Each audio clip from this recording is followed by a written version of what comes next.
এপার বাংলা এবং ওপার বাংলা দুই বাংলার কোন এক শিক্ষার্থী যদি আমাকে জিজ্ঞেস করে যে ইংরেজি শেখার জন্য একটি বই সাজেস্ট করতে, তাহলে আমি তাকে সাজেস্ট করব নোভেল ইংলিশ গ্রামার এই বইটি।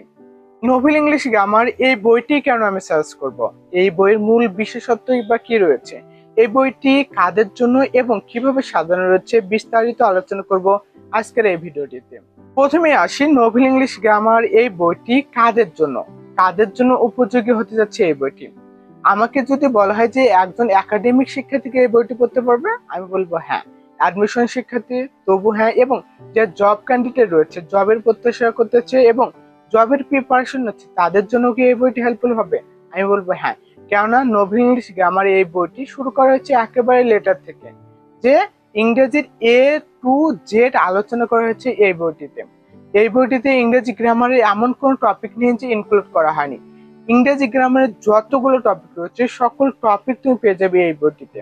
এই বইয়ের আরেকটি বিশেষত্ব যেটা, সেটা হচ্ছে এই বইটি যদি তুমি হাতে নিয়ে দেখো, হাতে নিয়ে শুধুমাত্র তুমি যদি, তোমাকে দেখাতে পারছি কিনা, যদি তুমি সূচিপত্রটা দেখো, সূচিপত্র দেখলে তুমি বুঝতে পারবে এই বইটি কিভাবে সাজানো হয়েছে। এই বইয়ের কিছু পাতা পড়ে দেখার জন্য আমি কমেন্ট বক্সে লিংক দিয়ে দিচ্ছি, সেখান থেকে দেখে নেবে অথবা ডিসক্রিপশন বক্সে দেখে নেবে।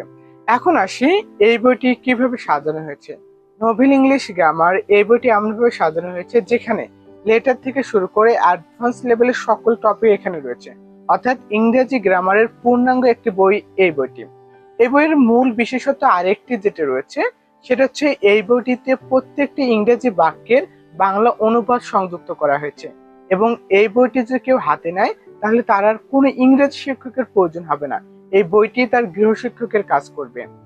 সর্বোপরি বলি, এই বইটি কিনলে ইংরেজি শেখার জন্য আলাদা করে আর কখনোই কোনো বই কিনতে হবে না। তুমি একাডেমিকেও কিনতে হবে না, অ্যাডমিশনেও কিনতে হবে না, কিংবা জবের প্রিপারেশনেও ইংরেজি গ্রামারের আর কোনো বই কখনোই তোমাকে কিনতে হবে না।